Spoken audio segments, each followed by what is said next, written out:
welcome to We the People. Today we're talking about an unpalatable truth.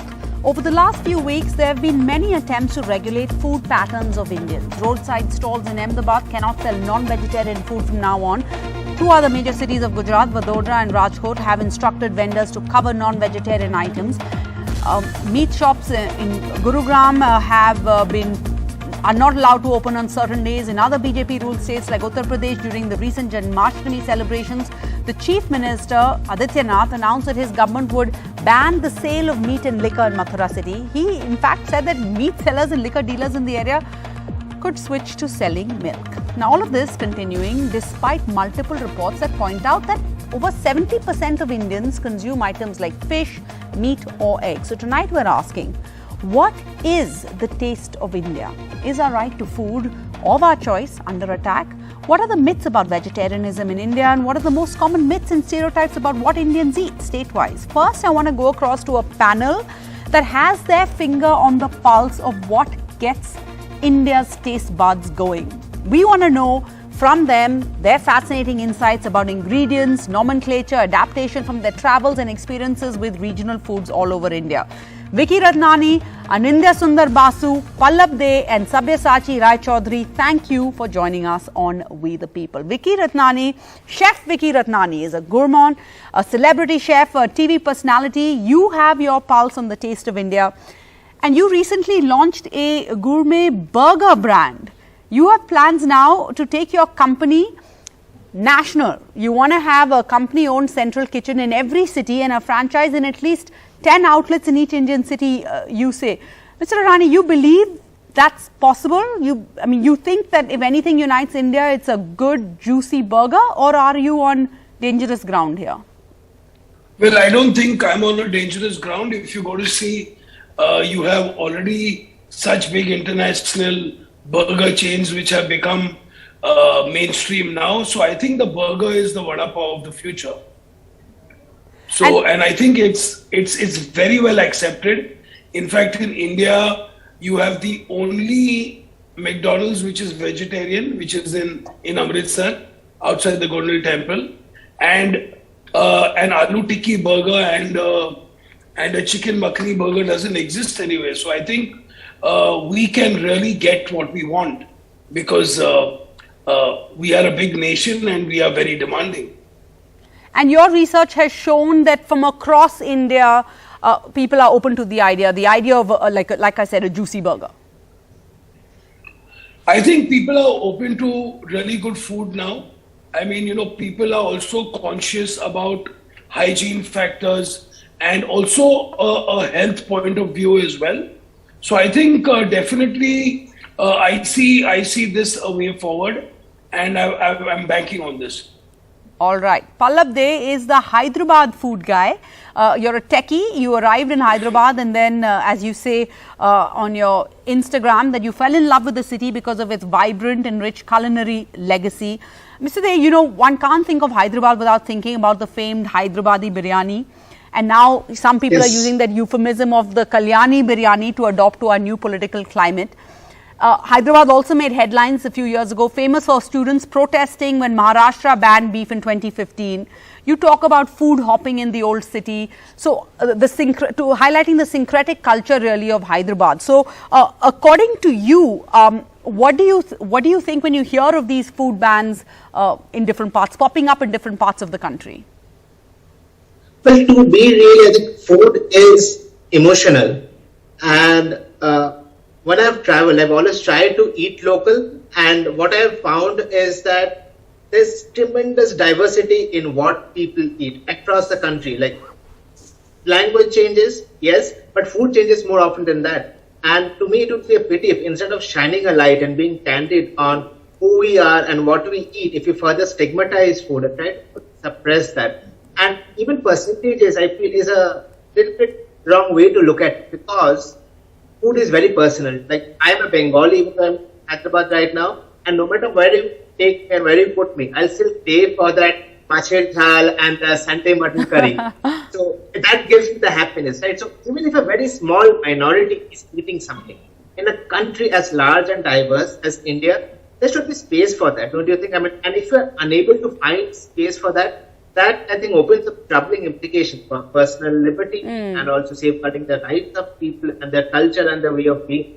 So I want to pick up on what you said. You said, interestingly, that food changes more than climate does in India. So you, by that, anyone who's making a generalization, like a myth that India is a vegetarian, you would say that's absolutely bogus. It's absolutely bogus. I mean, you give me a state, I'll probably find out a non-veg dish that I love over that place. And that's also true for veg dish, right? So, for example, I think Gujarat often gets stereotyped as it's a vegetarian state, but there is also a significant Muslim community. If you go into the bylanes, you would find hidden away, obscurely, tucked away joints that are selling you non-veg foods. And there is also the Oric cuisine that's fairly prevalent there. But again, these are food that you probably never find in the open, and that's the problem, right? And to bring another angle to it, also there's also the angle of caste and even within a single religion, right? So the food that we often eat in restaurants, what we see on the streets, is often what the well-off people eat.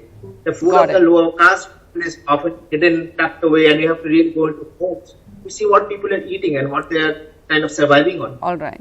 Well, all right. I'm glad you mentioned that. So while vegetarianism may not be everyone's cup of tea, that's not the only stereotype about Indian food, as you point out. So take a look at this. For example, Delhi, where only a third of residents are thought to be vegetarian, it may well, it's got that reputation of being India's butter chicken capital. But on the other hand, you have the stereotype of Chennai being the hub of, South Indian vegetarian meals. But surveys say that's completely misplaced. There are very few pure vegetarians there, and of course many continue to say that Punjab is a butter chicken loving country, but the truth is that 75% of people in the state of Punjab are actually vegetarian. So India cannot be boxed into any one, this is what we like to eat and this is what we don't like to eat. Anandya Sundar Basu, let's bring in Bengal. Bengal again, I think is a stereotype there that it's a very non-veg, state. You run the blog Picture Nama, that is an ode to Kolkata. It's beautiful, an ode to Kolkata through your travel and food escapades. And of course, the badge of honor for you is that you're the winner of the Indian Blogger Awards, one of them. So let me ask you, Mr. Basu, Bengalis may be known for their legendary sweet tooth, or their March Bhat, is that what it's called, the fish and rice regime. Yet at the same time, one of your most iconic dishes from a Bengali kitchen is a medley of vegetables, the shukto. So is Bengal also stereotyped? Are all states, are there many stereotypes we need to break? Yes, it has been one of my endeavors for the last few years to change the perception about the stereotype about March Bhat and Machi Bhati of Bengalis. I have been umpteen number of times very vocal about the fact that, like many other cuisine or sectoral cuisines which are being underplayed when we speak about Indian cuisine, one is the Bengali vegetarian cuisine. It is rich in the seasonal produces, it is rich in the cooking techniques, it is rich with flavors. But yet, when we are being talked about in a national forum, it seems that it's only March Bhat. Whereas, in any Bengali home on a normal meal, on a normal lunch or dinner, it is but inevitable you will find one vegetarian dish. But it has not been enough discussed. I think in doing all these things, taking a cue from what Pallav said or Chef Vicky said, in all these things, what we are losing out in time and focus is, instead of doing or trying to divide on the eating habits, shouldn't we all focus, the time has come to highlight, to excavate and bring up the lesser known regional cuisines across India. There are so many stereotypes which we are not dealing with. There is a Northeast, there is a Uttarakhand cuisine, these are not being enough spoken about. We have a very, very rich, vast cuisine. Yes. India is extremely rich and we should be proud about it and rather talk and discuss about them rather than trying to divide or trying to do a division amongst the, on basis of the eating habits. Well said, because food is what does and should bring people together. Sabyasachi Ray Absolutely. Chaudhary now joins us. You have the blog Foodaholics. I want to ask you, Mr. Ray Chaudhary, the food industry is a space that is surely having its moment in the sun. We're reading, so much about it, seeing so many new restaurants pop up all the time. Studies have shown Indians are ordering out, eating out much more than we did in the past. So I want to ask you, what does that mean? Are Indians more adventurous? Are we willing to try? Are we do the restaurants have to cater to this so-called, Indians like vegetarian food? What is your opinion on this, in your experience of, all of these years of trying restaurants and regional cuisine all over India? See, basically what has happened is that with globalization, people had been going out for the last 10, 15 years a lot. And as a result, they've been exposed to cuisines abroad. That is one thing. Yeah. Second is what I will call as the foodie revolution, where, a lot of people, there are a lot of forums in every city, every town of people who are loving food, who have interest around food, getting together and exploring new cuisines.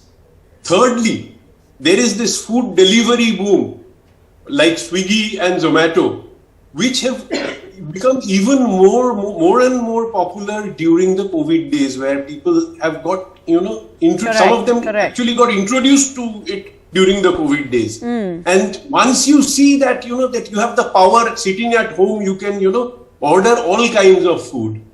There is a lot of exposure which has gone up. And today I think I can talk about places like Hyderabad, Calcutta, Bombay. People have been experimenting a lot with their food in terms of trying out different cuisines and things like that. All right. So there's a growing interest in non-vegetarianism, would you say, and vegetarians exposed to and non-vegetarians exposed to vegetarianism too? Yes, actually, see, we are born into a religion. Similarly, we are born into a food style. Like if I am born in a Bengali family, I'll automatically become a non-vegetarian. Later in the course of life, I can change it. I can become a vegan. I can become a vegetarian. So all the choices are available to us. And we should be allowed to choose and pick exactly what you want. So, all right. So the thing is, nobody should tell me, what to eat. Yes. It is very, very important that people respect my personal choice. I can see all of you nodding your heads to that statement. Thank you, Vicky Ratnani, Ananda Sundar, Pallab De, Mr. Sabyasachi Ray Chaudhary. Thank you all for joining us. I want to now bring in another panel.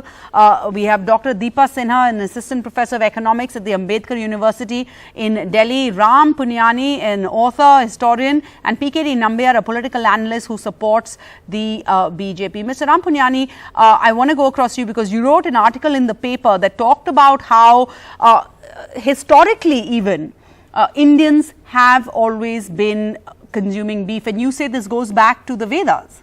Yes, very true. First of all, thank you very much for bringing this diversity of Indian food culture, which is so rich, but it goes back to the Vedic times also. And even during the Vedic times, apart from D.N. Jha's classical study, there are statements from Vivekananda and others. Even Ramakrishna Mission has done a good deal of research on that. And even in Vedic times, apart from beef, fish, fowl and other things were also being eaten at that particular time. Now, it was of course a later on clash between Buddhism and other political cults that beef started becoming banned and cows started becoming holy, which now again is coming back. So even today what I see is that though Indian food has a rich diversity, there is an attempt to show that vegetarianism is the Indian culture, which is totally wrong. And according to that, many steps are being taken. And this is another way of being very narrow, sectarian. There is also a sort of a things which are being spread that some people are more violent because they eat non-veg food, which is absolutely totally wrong according to biological and other things. There is a way of saying that vegetarianism is so good and so pure, but we have seen the vegetarians who can be very aggressive, very narrow and very intolerant of others. So I mean, Hitler is a classical example of that, apart from many of the people who talk of vegetarianism and undertake to attack those who don't follow their path. So I was talking of the recent thing which has happened in Gujarat. Earlier also, in that article I had mentioned about some Dalits being killed in Haryana because they were skinning the dead cow. And one of the VHP people said that a cow is more valuable than the human being, and 5 of the Dalits were lynched. So this is what I think is being propagated, and I think this is a part of a political project where they want to marginalize, undermine this non-vegetarian food habits, and trying to associate. And there is a fallout of this that the youth would certainly have to pay. Is that right, Deepa Sinha? There have been many state governments that have chosen to remove eggs, for example, from the midday meal scheme. What is the fallout of that on young Indians? Okay, so many governments, Madhya Pradesh, Chhattisgarh, where they proposed to introduce eggs have had to withdraw because certain groups opposed, saying that this goes against their food choices. And like we've been listening over the last few minutes, food is so much about culture, it's about what people choose, and it's not at all true that most people in India are vegetarian. And why eggs are so important in school meals is given our rates of undernutrition and anemia and the lack of dietary diversity in children's food. Egg is a wholesome food. It's also, it has all the, it is protein rich and has all the micronutrients that a child requires except vitamin C. It's also logistically easy to give in schools compared to, let's say, milk, which would need a cold storage and so on, whereas eggs are available everywhere. You just have to boil it and give it. It's easy. Children love it. In states where eggs are given in midday meals, you see that children remember the day of the week that egg is given and they will not miss school on that day. And it fits our budgets. So there are so many advantages that it is really unfortunate that it would be not denied to children because a small minority has a problem with it. That is denied. Yeah. I just want to add that nobody is advocating that it should be forced on children who don't want to eat it. Or whose parents don't want them to eat it. It is still a choice. But in the same manner that those who are willing to eat should not be denied it because some don't want it. No, I say criminal also because studies have shown that India has actually fallen on, you know, the global index when it comes to anemia. It's fallen on the global hunger index 2021. Just last week, a few weeks ago, we slipped to the 101st rank. We are now behind Pakistan and Nepal. In 2020, we were ranked at 94. And now we've fallen to so many places. PKD Nambiar, the government in BJP states, the BJP is imposing a harmful dietary restrictions. These are harmful to the youth of India going forward, and refusing to accept, sir, that more and more Indians want to and do consume meat, fish and eggs for their nutritional benefits. These are studies that have been shown by government. Government studies have shown this. Sara, I am a non-vegetarian. I hail from a state where Kerala, where fish is considered as like more of like a vegetarian. So first and foremost, food is a very personal choice of an individual, and I don't think whether a government or anybody have any right to get into that. Having said that, it is very important that you have taken up a topic which is so crucial in today's day. There is a food communalism which is happening not only in Ahmedabad or in one or two places, but across the country.